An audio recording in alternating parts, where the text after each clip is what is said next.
Ce qui me se fait, c'est que Penda qui bokondi a solo, bokondi Penda il y a bokondi Penda. Crédible. Au baki si tout le monde bien. Bokondi, ça là Penda bokondi Penda. Et bon gars va mettre l'accent sur l'agriculture. Moko, tata ne fait ce que dit ma moto pe o ko sala. Bébé nous tout pas de conflit ça noir. Ndeko ngai, ce que ça noir tes ablé de nuit. Yé logo ya clair ezalate. Moko, tata ne fait ce que dit ma moto pe o ko sala. Bébé nous tout pas de conflit ça noir. Ndeko ngai, ce que ça noir tes ablé de nuit. Yé logo ya clair ezalate. Yé moko tanga zu parole. Boki te ami leli. Chef d'état-major général à l'obi non?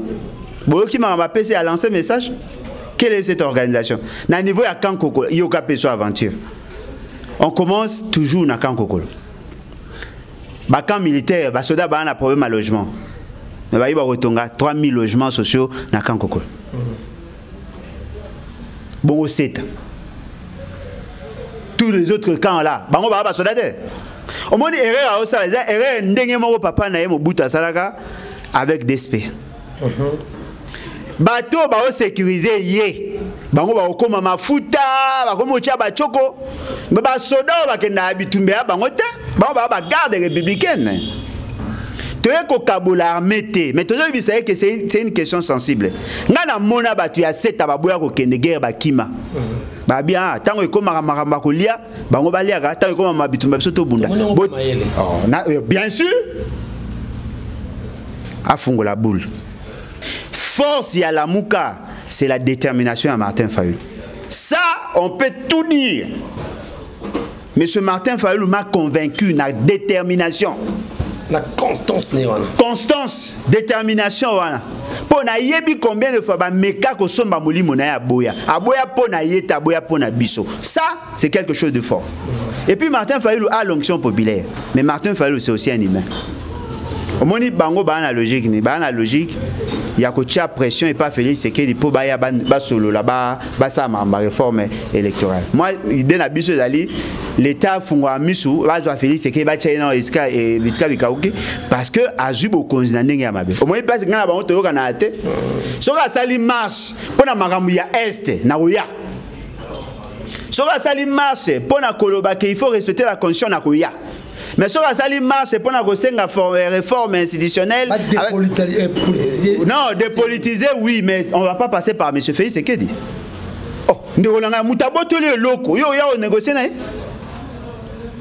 Un plan de sortie.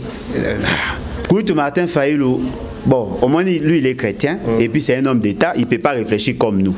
Mais le quoi, on a montré qu'il y a eu des pèses, qui s'abat le lendemain, ça n'a rien. N'est-ce qu'on a l'ingandé boy? D'ailleurs, écoute, on a profité de l'occasion, on a tout. Beaucoup de marché, pémène à Martin Fayulu.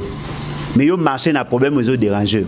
Courant, maille, insécurité, kozanga musala, pasi, ko kabola biso nenge ba ko memela biso, ko finga nenge ba ko finga biso, ko cholisa biso nenge ba ko cholisa biso, ndeko zo imaginer to sambwa na niveau international. Mutu nyonso ana problème, au foot amate, o ana problème ya nzala, problème insécurité. Biso, la muka otambwa na gauche, biso otambwa na droite.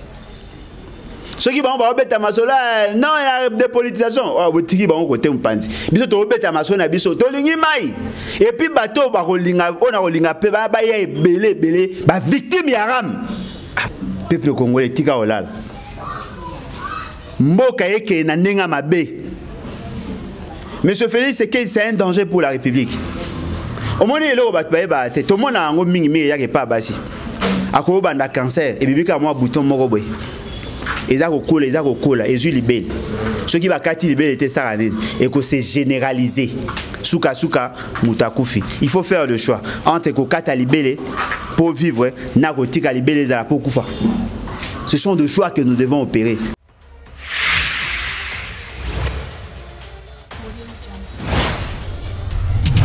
ABC One Television. ABC One Television.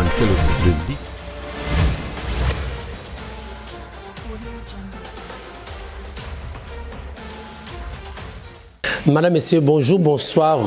Nous sommes à ABC One, Nzamba Pambolabino, bienvenue à ce nouveau numéro. Il y a émission les talks Oyo Tozoaka, grande question d'actualité, sur la table et puis débattarango, naba invité. Alors au menu, il y a émission sur l'élo, il y a interdiction, il y a marche où ils allaient prévu le 15, lobby le 15, où ils allaient sur toute l'étendue, pourquoi qui président Martin Fayoulou, à l'obélaki Ango, Tokolobé Ango, et pourquoi ça a été Ngobila a annulé Ango, Tokolobé également, assassinat, il y a ex-chef d'encadrement au administratif, il y a Minembwe par les hommes armés, mais c'est Sébastien, c'est Baka-Noura, on parlera également dans la déchéance, il y a Richard Moyej, et puis Tokolobela Makamboya Ato Matubwana, Ndengenini à Kimi, mais Baché Oyalandiye comme intérimaire, ils allaient mais c'est Justin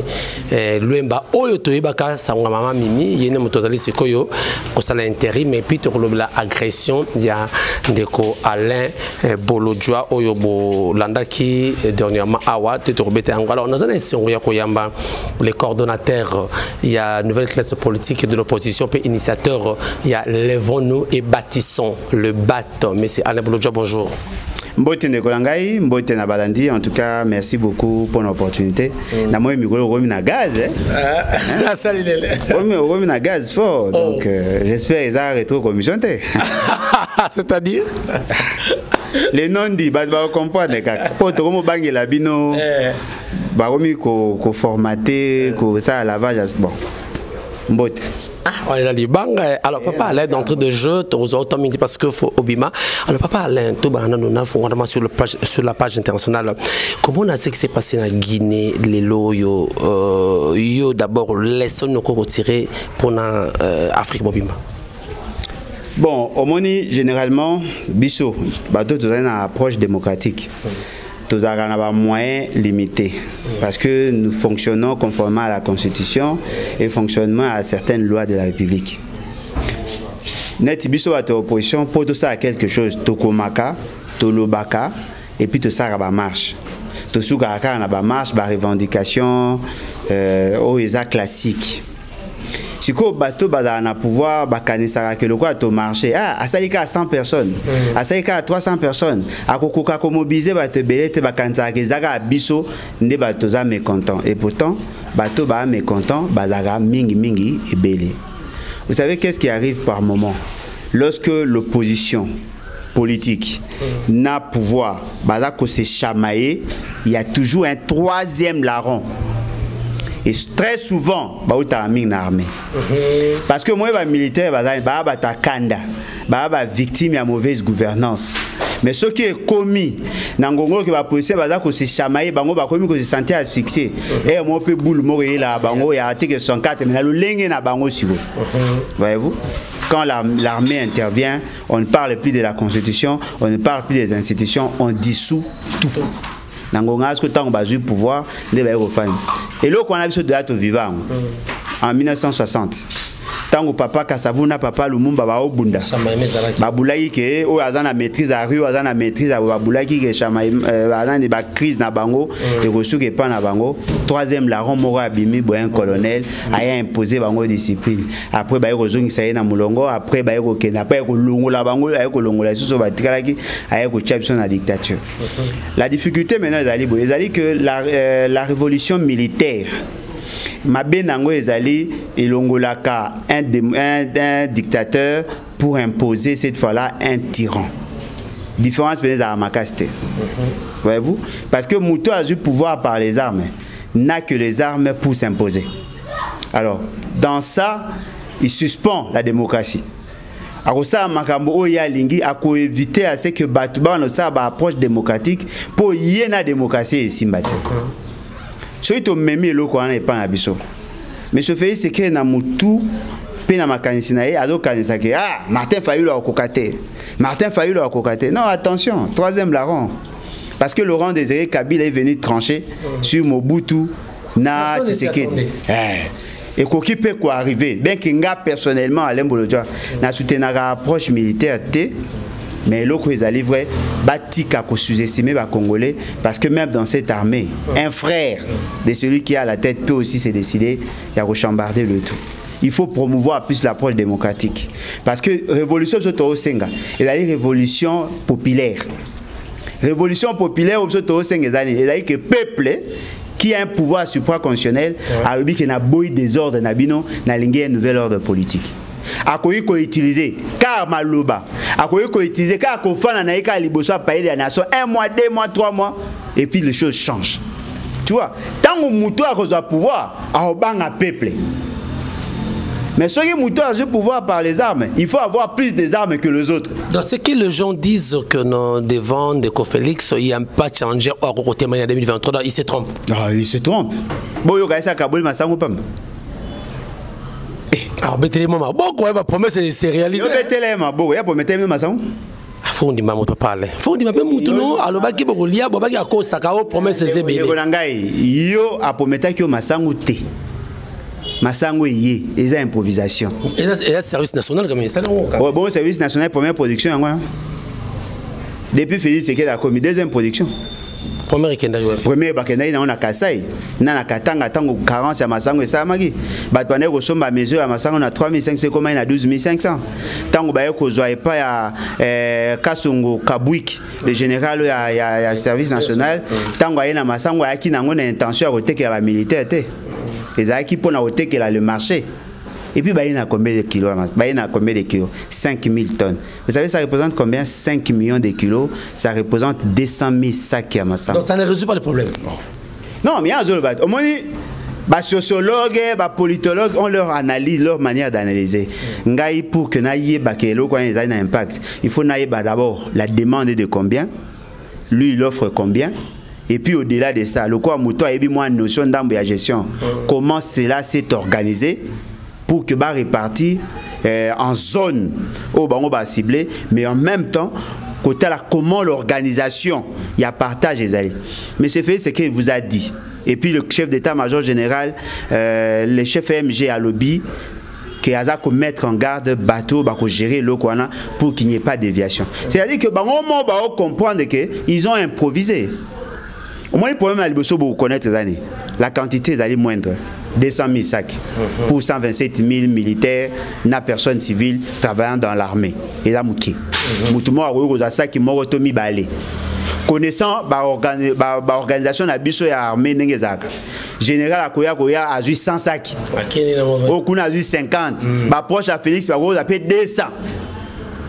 Bon, surtout à 120 000 sacs. Na 120 000 sacs, il y a combien de points de vente pour que na bakan. Et là, ils ont soupçonné babandi ko tanga tina suka. Batangi ka suki deux provinces. Et na deux provinces babosani kankokol. Bino boyoki kankokol batangi kuna. Oh, kankokol les ali base logistique. Là où on trouve plus de militaires, ils ont kankokol. Kankokol les ali ceux qui deuxième, troisième en Afrique noire. En termes de la population. Ce que vous na Kanchach. Bobé un projet pilote. Projet pilote ne veut pas dire un projet d'essai. Non, projet pilote c'est un projet à lancement. Ce que suite est quand. Parce que Massango aux monana, basala ba produit ango fréquence nango ya production ça une année. Tu go propose sur 200 000 sacs, il faut poser sur une année. Mais boana 200 000 sacs. Soda moko ya famille normale classique, à cause on a 5 bateaux à les sacs. Ça qui moi Massango ça a combien de jours? À Rossel, il même pas un mois. C'est-à-dire qu'il passe à la baie, il au moins 12 sacs.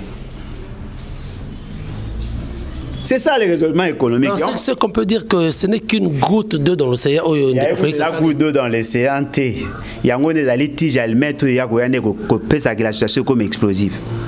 Soda commis depuis ton type pour à mon général, il y a 10. À mon colonel, il y a 14. Mais comment le service national et Salibilo ils ont rapport à bail militaire ou population Kingasani il y a quand même ça service national à ça pour la militaire service national ça dans le cadre il y a pour renforcer les structures classiques de l'État en matière de production. Ça c'est la vision de Laurent Désiré Kabila. Voyez-vous ce qu'on m'a baissé que les alliés le site d'exploitation où il y a bango eza réduit. Baza ko produit na Kanyamaka c'est ba produit na Congo central. Ba na on a 2 sites. Nombre de hectares bango baza ko utiliser eza ko leka 1000 hectares te. Or par hectare ba produit 5 tonnes. Voyez-vous?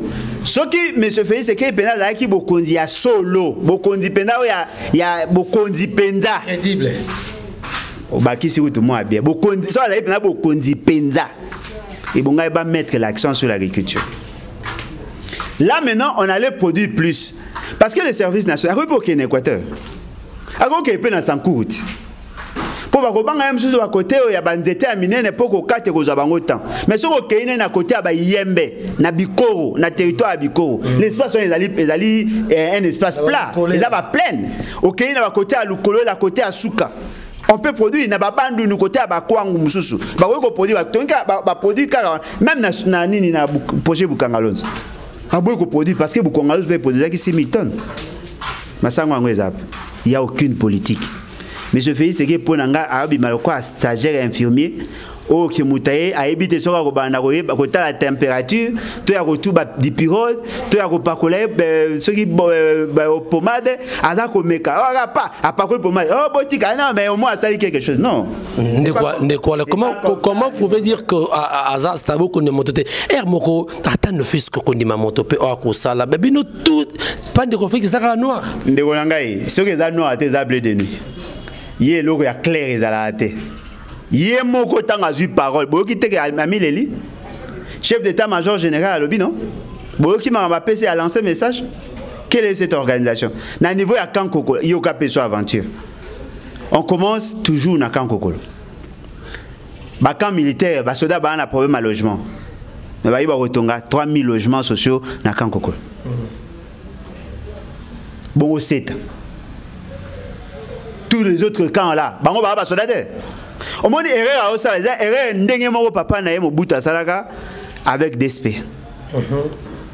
Bateau ba o sécuriser yé. Bango ba okoma mafuta, ba komo tia ba choko. Ba soda ba kenda habitumbe ya bango te. Bango ba garde républicaine. Tu es ko kabula armée, mais toujours il sait que c'est une question sensible. Ngana mona ba tu ya seta ba boya ko kende guerre ba kima. Ba bien tango ekoma makamba kolia bango baliaka tango ekoma mabitumba biso to bunda bien sûr afungo la boule donc au Niger gère ba elote en termes il y a nombre en termes il y a formation gère ba elote ba c'est important ba guerrier ba makasi j'ai ba chikata ba elote au moni ba soda et ya ba soda ba négliger ba paracommando baza ozu ba to ba sala ba guerre ya makasi ba bunda ba unité ya makasi baza bo négliger et puis yo gasko aventure yo pesika ba soda Kinshasa bo ya Kwilu bongo ya Kwangu bongo ya Maindombe bongo ya Congo central bongo ya Équateur bongo ya ba province nyonso na bango ba soda te tango ba yo ka ke awa bo tongi ya bat bandako awa bo tongi ya bango ba école peka na même camp wana bo tongi hôpital kaka na même camp wana bo pesa bilo wa ba bon yo papa oyeko kabola biso ok linga bana on va plus soda que biso boule. Très bien.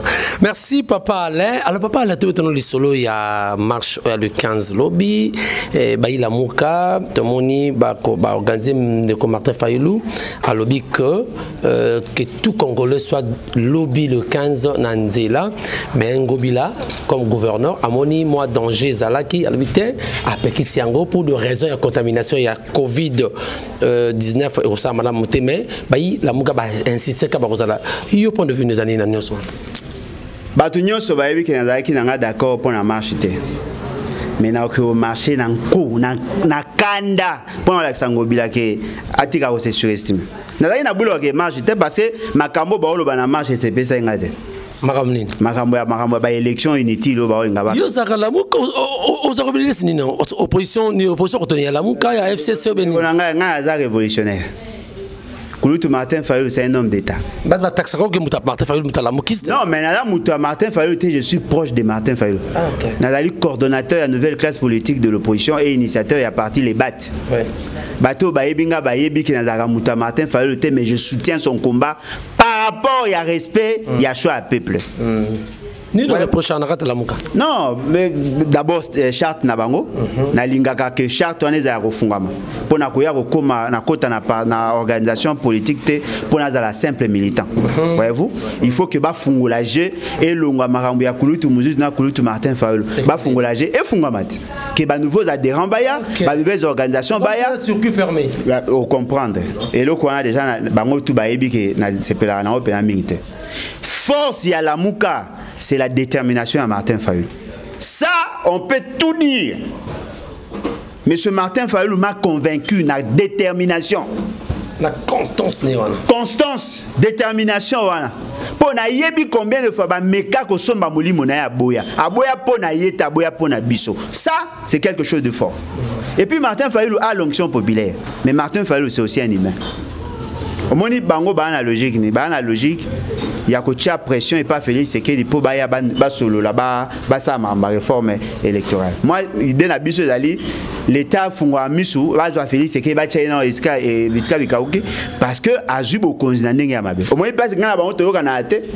Soka sali marche pona makambu ya est na oya. Soka sali marche pona koloba que il faut respecter la constitution na koya. Mais sur la salle marche, c'est pour la réforme institutionnelle.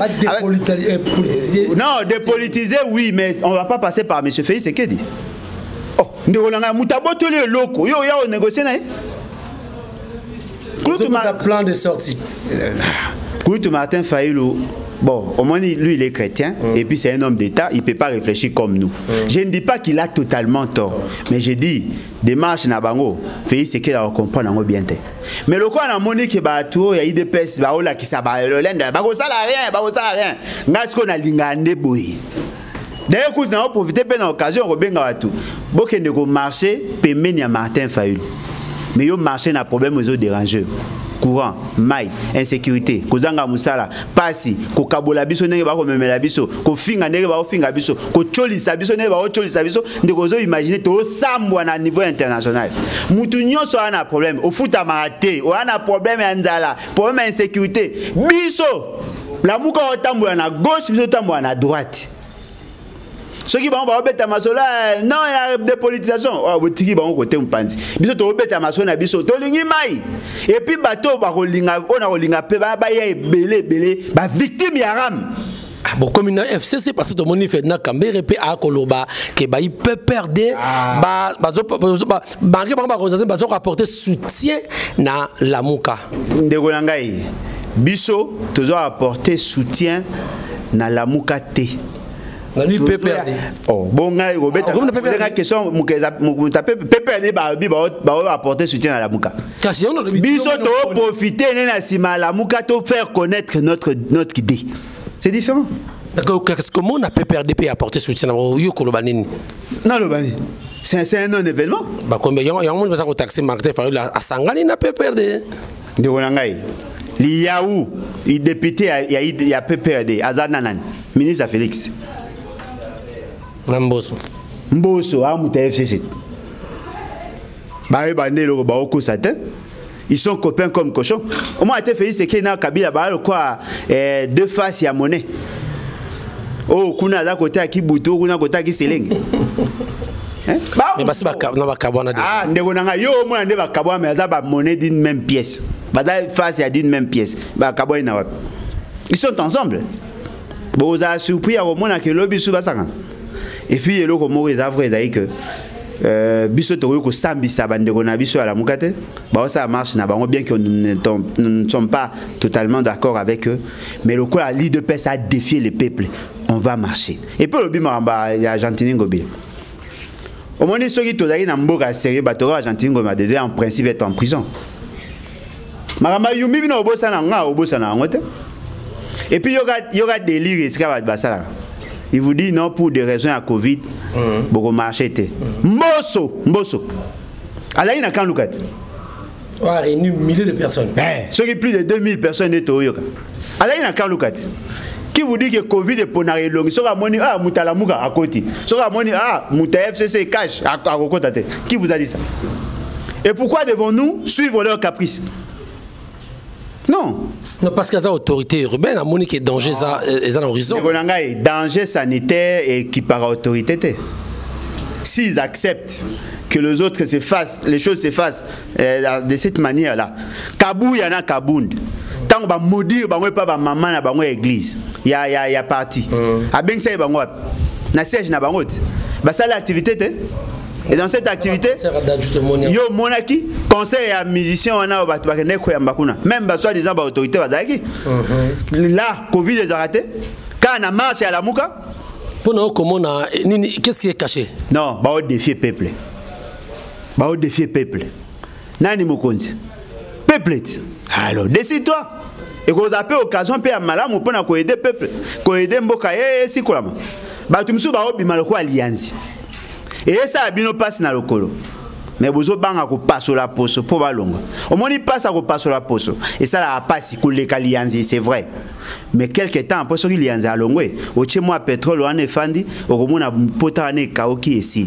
Au tika muplianzi, ce qu'il y a un poli à ça il faut faire le choix. Les 15 ils appellent date à libération. Et vous appelez bien. C'est ça notre combat. Voilà. Très bien, voilà, merci Papa Alain. Papa Alain, tu es allé solo, il a miné parce que tu déploras situation qui miné bombo qui mais de Félix Abaïké, on a frère Nabiso, donc frère Nabiso, mais tout le monde dit comment Boma, les hommes armés, de Sébastien, ancien chef d'encadrement administratif, on a vu réaction des années. Les gens ne comprennent pas. Bateau Bayebi Makamba à partie est parce que moi personnellement j'ai été éclairé par Papa Ngwanda. Papa Ngwanda ça le bas rôle que Félix Sekedi va jouer. Il vient pour légitimer. Il vient pour exécuter. Kouloutou Martin Fayou là le bas Kabila Sala ceux qui n'a 50 il y a même sur la 90. Il est dans la voie il y a qu'au balkaniser Mboka. De quoi a Koufi te présenter ma condoléance dans la famille nae mais yeba ango la situation est pire que l'Iwa naelelo. Na Uvira. On a installé un chef coutumier rwandais. Tolobaka maramunde babana oboma mwami. Batu bazo ango likolo. Tolobaka maramunde ba oboma batu po ba écarter bango na zone ya place bango ba vivaka. Aujourd'hui, ba komi ko occupé.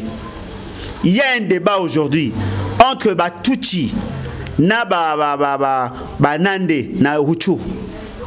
Il y a un débat, tout le haut plateau, ils sont infectés. Parce que nous pourrons appeler les cafards, le Rwandais, partout, ils veulent occuper. La question est commune Minembwe. On en parle de moins en moins. M. Félix Sekedi avait promis, il y a en place une commission. Cette commission n'a pas statué, mais la décision au Isaki Aliboso, ils ont continué. Il y a un bourgmestre. Les infrastructures, tu le vois que baolinga bande tonga. Babandangi de la banda tonga. Peuple congolais tika olala. Mboka yeke na nenga mabe. Monsieur Félix Sekedi c'est un danger pour la République. Au moins il est battu ba te tout monde a ngo mingi mingi yake pas basi. Ako banda cancer et bibika moi bouton moko boy. Ezako kola ezu libele. Ce qui va kati libele était ça et que c'est généralisé. Souka mutakufi. Il faut faire le choix entre ko kata libele pour vivre na ko tika libele za pour kufa. Ce sont des choix que nous devons opérer. La question à partie est, nous devons être intransigeants. Comme mekaku tu ko négocier na mutute. Ata mutaye lionini comme mekate. Parce que là, tu vas trahir et ton histoire et ton avenir. Babo tinabiso babunda. Est-ce que vous avez imaginé? Papa a mis le quoi bakasavo. Papa le quoi Lumumba. Ba proposa bango biloko ebele baboya. Boye binenge ba kufi. Kasavo ba kufa moya ko assister ezate. A olu autorisation pour na robima libanda ko se faire soigner. Ba boye là na ministre boye bi pe papa ngo. Lumumba ba bomaye ba kata ndambu ba komo bete ya masolo ya relique ndambu ya lini na ye eza na mboka ba paya. Ça c'est un sacrifice, il faut beau reconnaître yango. Totika osa ba blague. Ces pays, il y a des gens qui se sont battus pour nous avoir 2 345 409 km². Quand vous laissez les autres mater sur vous, marcher sur votre dignité, je suis désolé. Il faut boyer bango pour namabele to kukufa kumpatria. Mais parce que Fongoli on a remonté un peu tout le monde ressortissant encore notre bateau au Afghanistan il y a eu comme américain au bateau bazoki bango réparti bango déversé on a 3 pays il y a l'Ouganda, Rwanda puis RDC pendant que nous avons encore nos problèmes à nous mais déverser encore d'autres Afghans comme on a des conséquences ni cause là plus tard bango pas cause à la tête. Non, conséquence c'est que ces gens-là qui se sont déplacés, quoi de plus normal, parce que Mbo a une instabilité. Mais calcul américain, ils ont tout autre. Au moins les Américains, le quoi sensu, un coussou. Les Américains, au moins, un côté. Et puis, ils vont détruire. Et puis, ils vont vivre. Si nous ne sommes pas prudents, c'est comme à des noms de la farce. Mais ngongo to sani so vous avez bakonzi moko ya malonga tonga to bakiwi bakosala nini pour ceux qui déjà un ambassadeur azotambwisa bango lokola serso ma caméra zala ni vice-président de la République ou quoi Olobiango vice-président de la République en charge de l'opération occulte aotambwisa bango lokola moi bana batamwa ba serso azwine zete a tchena 4x4 aotambwisa bango azotourner bango ko balola bango c'est ce que nous voyons et mais quand on imagine quand la démonstration américaine s'implique eux vont faire quoi? Non, on est en relation de sainteté avec les Américains. Non, voilà, les Américains nous soutiennent. Nous sommes reconnus. Mais attention, les Américains étaient parmi les nations ou les États qui ont cherché à éclater le Congo en plusieurs parties. Les gens se souviendront, avant que le roi Léopold II, le roi des Belges, a signé testament le 2 août 1889, a alerté déjà à la démonstration que les pays où va soutenir Zamboukana va avoir l'intention d'éclater. Juste après, 4 ans, 4 ans après, a annoncé déjà crise. Le Belge, une bonne partie à la Belge, va avoir éclater le Congo. Les Américains étaient toujours derrière. Les Américains étaient derrière. Les Américains ne sont pas nos ennemis, mais ils sont encore moins nos amis. Les Américains ont une approche capitaliste. Et pour les capitalistes, ce qui importe, c'est les intérêts. Les Américains sont capables de tuer tout un pays pour avoir gain de cause. Mais débat guerre, il y a maîtrise de la zone d'exploitation. Il y a un basé sur la guerre commerciale. La guerre aujourd'hui entre la Chine et les États-Unis. La Chine a récupéré qui partie l'espace. Les États-Unis veulent récupérer l'espace parce que la Chine a pris de l'envol sur le plan économique. C'est comme ça qu'ils s'organisent pour détruire. Et M. Félix, c'est que tant que nous sommes prêts à te soutenir à condition de télévision d'actifs miniers, c'est comme ça qu'ils s'organisent. L'Ouganda, le Rwanda, Baza Kolinga va présenter une bonne image d'eux. Derrière l'acceptation des réfugiés, ils auront l'argent. Ah bon? Ils auront l'influence. Pour l'intérêt de la communauté internationale. En ce moment-là, Bazako a plus d'épaisseur sur le plan diplomatique. Par la suite, ces gens-là vont commencer à se déplacer. Ils vont s'installer. Ils vont commencer à s'installer chez nous. Avec les Tutsi et consorts, oh, naba utumsusu ba oza d'accord na bango. Balingi ba sala mboka moko zone zone tampon. Kobanda Faradjeti na Tanganyika. Et ces pays-là, et qu'on a pays moko, pays moko, comment on appelle, arc-en-ciel. Il y aura d'autres nations qui viendront là. Mais c'est connu, c'est connu. C'est une révélation là. Papa Ngwanda Saloba. Papa Ngwanda Saloba, Akoufa rapete ba livre ça. Bo fungola, na ça no bo fungola misu. Au moins il y a ba famille monsieur zali que bwana yaya moko bo mona ke mutamalonga, bo pesi ya comme liquidateur. Mais azali mutu aza embrouillé par des femmes a comme côté ka ba richesse ba héritage na bino ko za mamna lwenge bino loko apesa ka bino biloko akolia bo betele maboko alors que tout ce qu'il fait c'est contre vous.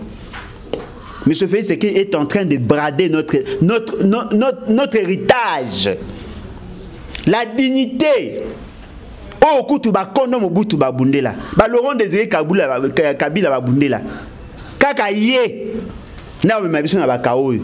Bonde ba lo ba kana lingala pasi ya papa Simon Kimbangu esengwa diangenda. Ouais, ko lo bango hein. To lo bango ba tumsu ba bundela ba msu ba sa ko lia, ouais. Très bien, merci.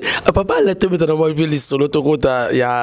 y a des échéances, il y a Ndeko Richard Mouyej, au bloc qui est à Kinshasa, mais mon niveau permis intérieur à réhabiliter qui est accueilli, mais n'importe qui semblerait, selon ma source, que l'intérimaire Azali, Maman Wana, Masuke, Fifi, a petit mois Kanyaka, des choix, il y a des choses n'habité, pour devenir les années. Est-ce que Mboko Kenikara Malamu ou bien Ezara Ndenge souhaité ndeko na ngai mboko eza opola omoni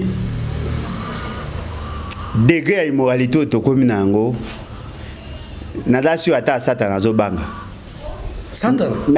azobanga yemuta bang sara comme ça non oya biso akobanga oh my god na biso degré ya immoralité mais est-ce que mekano ko imaginer ngai yebi ke ba corrompre ba roulage na yebi ke ba corrompre ba policier ba politicien na yebi ki ba corrompre ba chege consort mais akobi ko corrompre même ba pasteur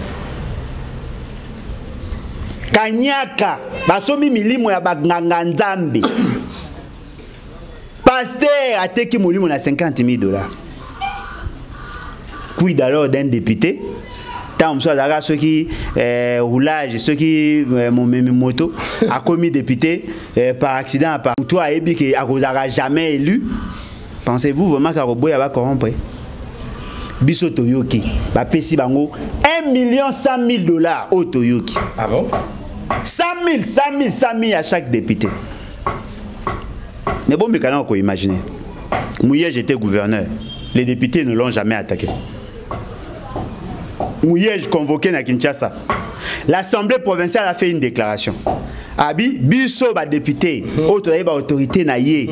Nous l'avons jamais reproché une question de gestion. Bozongi c'est la biso ye. Audio eza, vidéo eza. Alors contraste. Mouyej empoisonné. D'après notre yoka qui n'a pas d'information. À qui que se faire soigner, à se faire soigner, à zongi na Kinshasa. Ba poursuivre était, ba attaquer était dans l'Assemblée provinciale. Intérim et salami. Toyoki na simawana, ba famille ya ba tumoro boy, ba nouveau riche, ba somi ba zui ba concession minière. Ba komi ko tia même ba représentation na bango partout na bambo kana. Kalo la ba place ba ba okende. Le ministre de l'Intérieur Wazaki Liboso a baki na kase ya ba ko yamba ba yamba été a sali autant de temps. Je crois à l'équipe presque 6 mois, non? Oui. Ce qui est surprenant. Katango ba lobby ke ba ozongisa ye malamo ba sali motion ba lobby ke il aurait détourné. Mais tout ata soki bobenga biso ata soki bogo mona biso to abana mike. Comment un mensonge aussi grossier et repousser Batouba quoi? Je sais que Mouyej n'est pas parfait. Je sais que Mouyej n'est pas un saint. Mais les éléments qui entourent le dossier, ils ont démontré Balongoli Mouyej était parce qu'il est mauvais, mais Balongoli Mouyej parce qu'eux se retrouvent. Cette dame-là, elle a été vice-gouverneur. N'a habité, non, on a comprendre. Na Congo, le vice-ministre, le vice-gouverneur n'ont pas de responsabilité en termes de gestion. Dans moni na Congo, bakangi un ministre sur une question de détournement et le vice-ministre continue normalement. Mais la gestion et ministre et vice-ministre n'est-ce pas une gestion collégiale? N'est-ce pas qu'il va travailler en synergie? Mais pourquoi, lorsqu'on arrête les ministres, on a tendance à laisser le vice-ministre? Pourquoi, lorsqu'on arrête le gouverneur, on a tendance à laisser le vice-gouverneur? Non, en principe, il fallait que tous les deux tombent. Non, mais bien évidemment, parce que on va voter dans la liste moko.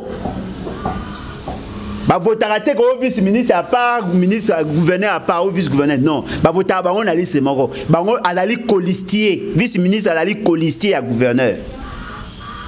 Et la gestion, elle est supposée être collégiale. Tout toutes les actions qui se passent dans Mboka wana bango mi ba supposé à koyeba parce que les deux sont toujours des ampliateurs. Bah c'est là qu'ensemble le conseil du gouvernement et ça marche ensemble. Mais comment ça se fait que lorsqu'on fait partie le gouverneur, on dit que c'est le gouverneur qui signe? Mais oui, mais le travail s'est fait ensemble, non? Ouais. Et pourquoi on peut faire partie le gouverneur, on laisse la vice-gouverneur? Azako ça là intérim. On va organiser les élections pour avoir un nouveau gouverneur. Ne dites pas que la vice-gouverneur va rester.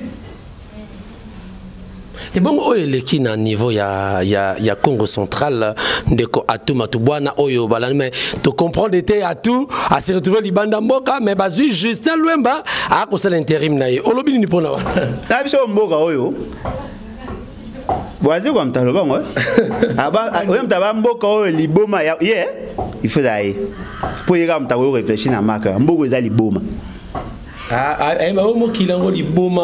Tchaka mboka na mukina mboka zaka ndemo yaka ekokani zai tchango ka esikamo. Mon frère, essayez un peu de vous imaginer l'assemblée provinciale siégeant contre le fait reproché le vice-gouverneur par le fait que ma dossier à maman Mimi oui ça qui buzz basaya barelea qui Baobi balongola bango parce que Baokisi province Soni. Le vice-gouverneur était pratiquement déjà écarté. Le gouverneur devait être éjecté. Ça l'émotion. La décision a été prise au niveau de l'Assemblée. Lui s'est entêté. Commis la Cour constitutionnelle. La Cour constitutionnelle a statué en prenant un arrêt. Pour la gouverneur parce qu'on sous-entend le gouvernement tombe. Et le résultat surprenant, cet arrêt n'a pas été exécuté. Bokonjo ya Kanyaka oyo ya monsieur Félix Tshisekedi. Balobi, non, voilà, la cour n'a pas le pouvoir, Kangiye na Bokonzi nanko. Pendant que la province et au télémapo baloba non, monsieur Félix Tshisekedi et son association pendant ces désordres, 2 millions de dollars volatilisés Kimi et Bungi.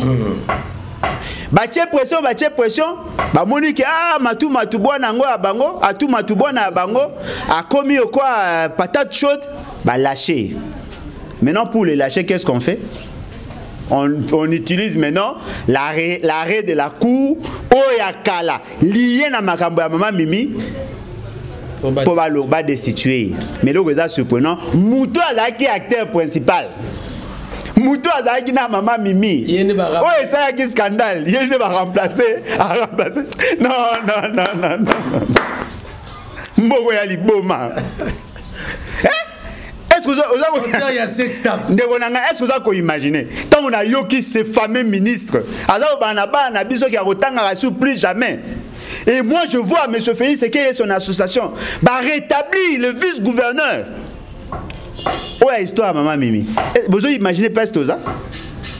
Donc voilà, inutile ba condamner ma bano ba sali ba sexta. Non, maman ndeko ngai. Na biso mbogo eza ko pola. Mbogo eza ko pola. Mbogo eza na biso ndeko nanga mbogo eza ko pola. Moi tant to oloba ba ozongo lokwa black. Boyo ka ata soni. Boyo ka ata soni ata mbala moko na vie na bino. Boyo ka ata soni.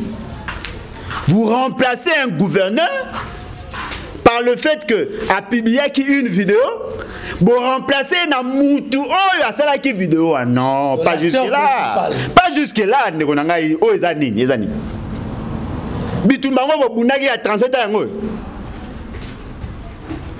au moins na lo bango a solo to connaîtra ba konzi ça c'est un cancer. Donc Moutou a sala qui sextape oh a sala qui m'a ramené maman Mimi. Un dossier va traduire dans la justice. Pour le gouverneur pour avoir divulgué ou de publier cette vidéo. Le gouverneur a qui vidéo à mettre en place publique ou à concocter parce que c'est qui est vrai. L'acte a été consommé. Hein? Oui, l'acte a été consommé. C'est-à-dire que la personne qui a consommé l'acte là a été poursuivable parce que c'est sa nudité né Bimaki. Si vous sanctionnez Matubouane, la justice est sanctionnée, l'Assemblée est sanctionnée, parce que Bobi qui a posé acte était acte service gouverneur. Et après ce qui est surprenant, Matubouane a kimi pour na marambambongo. Ah non, non. Mais quelqu'un qui est déjà recherché par la justice, comment il a pu s'échapper dans la frontière? Si on peut corrompre à la présidence, on peut corrompre la frontière. Si à la présidence on peut corrompre la frontière. Bah tout le monde a 150 millions de dollars, il y a budget pour corrompre. Puis d'ailleurs on a mouton à 75 dollars. Donc, comment on a il n'y a même pas lieu de condamner même Bano, classe ou il faut condamner. Il faut condamner, il faut dire à nos enfants plus jamais ça. Nous ne pouvons pas vivre dans l'immoralité comme ces gens pourris. Il faut voir ils ne sont pas des modèles. Et puis le résultat surprenant, Mouto Botier vice-gouverneur ou a commis gouverneur ad intérim. Quand on a tamboula, couleur Moutagan et tout bas de Dabaïb. Sony. Très bien, merci. Non, Tika, le coup mouni na rosa nango. Ce gars Moutamone, maman Mimi, qui va les respecter? Il est membre de l'Union sacrée. Un soi-disant pasteur. Moutabasso, Yépé à la suite de l'Union sacrée. Ça, c'est quel degré d'immoralité? Parce que tu as absolument. Tu as misou, batala sur TVT, tu as téléphone. Lorsque vous avez des gens qui ont un degré d'immoralité à marque, même pour Nawana, on peut marcher. Très bien, merci. Je suis Nabiso, Nabiso. Papa, là, il peut pas kolobo bakama. Makasi, Zakocha. Babi, nos problèmes, les années, exact que M. Félix, mais pas M. Zagara, Moulouba doit pouvoir te. Ndegonangai, on est à débat, ils ont un débat à bateau, Mugité. Moi, si n'a pas beaucoup, c'est pas là. Ah, Makila Balou. Il y a un agresseur qui peut y parler agresseur qui parce qu'on coïncide trop tribalisme. Non, moi je n'ai jamais soutenu le tribalisme. Moi je combats le tribalisme. Au fait c'est qu'il y a Melviso. Qui fait quoi? Soyons sérieux. Tolobara Bayaka. Baba Tamisala. Tolobara Mongo Baba Ndumba. C'est ça le tribalisme. Ah. Sur le lobby qui est moulou bazar escroc et bien un tribalisme. Il y a un babeta yo. Té, n'a pas la bien avant escroc. Bah on ne va pas confondre le tribalisme. Le tribalisme c'est ce que nous vivons. Vous excluez les autres pour faire la promotion que de vos tribus. Un moulou ba IDPS. Na un moussoui la IDPS. Na un moutabandu na IDPS ne sont pas traités de la même manière au sein de leur parti. Ça c'est le tribalisme. N'a pas un exemple moi. Bobi jeune moi Tcheba Makele le minga Diabanza. Il est intelligent. Non? Et pourquoi lui ne se retrouve pas? Pour Moutabandu. Soit il y a Congo central, soit il y a Bandu. Aujourd'hui, non Serge nani secrétaire général na Bango Akala. Il s'est battu ici, secrétaire général na Bango à juriste. Pourquoi lui ne se retrouve pas? Fils Moukoko qui s'est sacrifié va bêta et va savoir mon bébé. Et pourquoi les gens des autres provinces ne se retrouvent pas? Mais si vous n'osez pas Aubin et pas Kabila, vous allez citer toutes les provinces. Kabila Koutou. Oh, tu as traité de tous les mots. Kabila Koutou, Bochab, Moutakasai, Aubin Minakou, Moutouya Yasoy Bandundu, Tambo Mwamba, Moutouya Manyema. On peut citer 50 à 100 personnes, il y a bateau, il y a Porsche, il y a Kabila, au moins sous 4, 5 Kassaïens. Allez citer chez Félix. Nous combattons le tribalisme. Mais ça s'est passé comment on a agressé que ça qui n'est pas si conscient. Tout ça, il y a une promotion, tu es peureux. Moni, un mot balai à faire. Bofi na musika, nandimi bino pour mal éduqué. Na otambo nzela, ba olanda ndoka ne ba ba na ngana sima ba moto. Aina mulanga ba mi pa aleki, muso aina modli banga pa aleki. Ah bon? Boya ndebo e fa. Moi na boza bango sérieux ndeni. Na zaki ngamo ba ba zaki so une quarantaine. E bonga ba ya ba sima nzoto. Et là, c'est vrai. Boye bango, biso tout wana bandeko. Biso tout ebi ko bunda. Biso tout ebi ko sa batu mabe. To landa bino na je wana te. Bo wana posa bo kabola batu.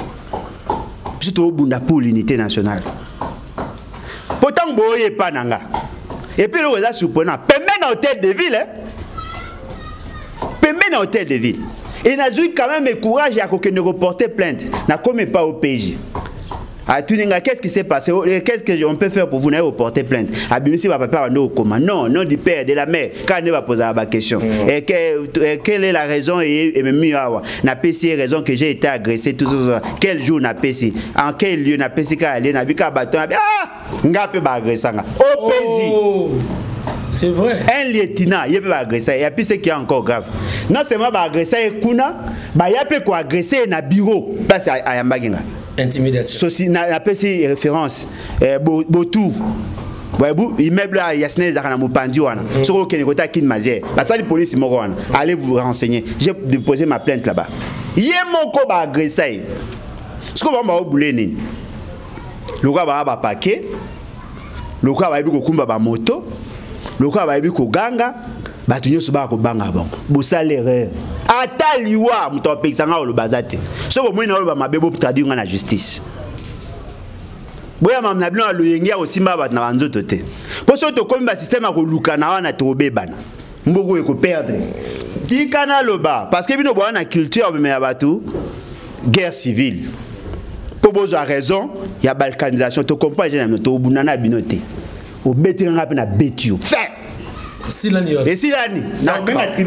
Très bien, merci. Nous sommes arrivés à la fin de cette émission. Papa Alain, Malobano ya Soukalini au Koroba, Nabeto Blandi Biso, Baretenir Nini.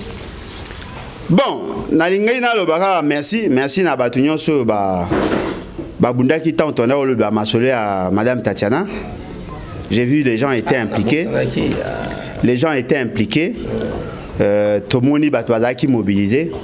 Nous avons fait notre part. C'est à elle maintenant de nous démontrer sa reconnaissance. Ce qui a lobby, merci. Tous avons qu'à merci pour Nabi Sonyos. Pour Bandakotanga, Kombo ya Moutou, Moko. Mais conseil to pesa. Et là, Naye, et là, Nabatu Nyoso, Kangamanane. Et là, conseil te. Natiki kas. Non, loba. Loba. Natiki. Non, loba sute. On l'aura prophète de malheur.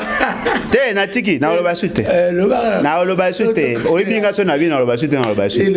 Moi je suis un homme de parole. Na lobby de na loba te. Soki na lobby et la sike na mikosi. Bon clôture gas. Numéro na biso dali plus 243 81 250 28 51 81 250 28 51. Il y a un numéro pour que benga biso bo intégrer parti les bat les vendre et bâtissons. Na profiter pe dans occasion le quoi miko et pesa meninga ko rappeler na batu ke na ote ka livre. Voyez-vous? Biso to lia grâce na ba livre. Donc bato ba na posa ya ko soutenir biso ba le bienvenu. Forêt congolaise, conflit nébuleux d'objectifs écologiques et économiques. C'est un livre à caractère scientifique. Et il bien pour nous couper ça vient quelques données. Et je crois que prochainement on va s'efforcer. Il y a aussi ça va projet. Prix ou bien non prix à la qui n'est à $20. Mais pas Madame Antoinette Locadine à Belgique n'est à 30 €. Voilà. D'accord. Merci Papa Alain parce que votre occupation est belle, mais acceptez qu'on puisse au mois tant sur la même matali politique. Que Dieu vous bénisse. Na respecta bino hein. Na respecta bino ngai naza. Nous en sommes reconnaissant. Moi je ne suis pas hautain, je ne suis pas orgueilleux. Je suis le fruit de la presse. D'accord. Je suis reconnaissant moi-même Madame Tatiana naza reconnaissant aux yeux ba tunyo so tout ça ba émission ba gaz tumba ba Joël Kombe Trésor King benga ba kenga li bana émission moko avec tous les autres. Je suis reconnaissant. Joyeux anniversaire à maman. C'est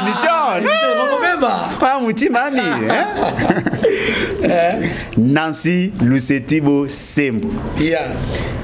Ako Sambola bon invité sera autorisé na pesa âge mais à 13 ans. Moi tu vas gagner avion. À Kogisi Mboule Belé, moins de 40 ans, fort malheureusement. Tout ça, il a 21 ans. Il y a une vie commune. Toboti na bana 8. Waouh. Bien que tu perdes 2. C'est-à-dire que Ponanga, après Congo, c'est elle.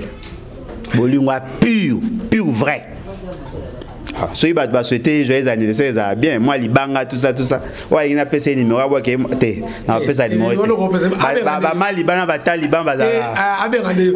Merci, joyeux anniversaire, maman. Aussi, je crois que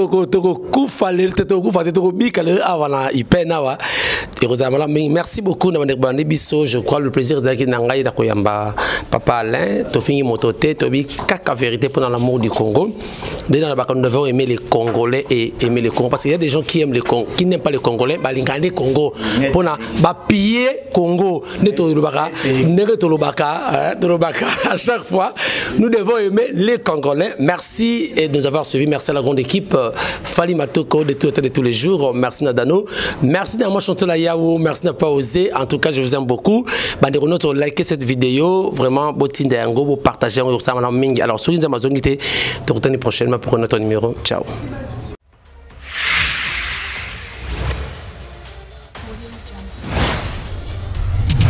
ABC One Television. ABC One Television.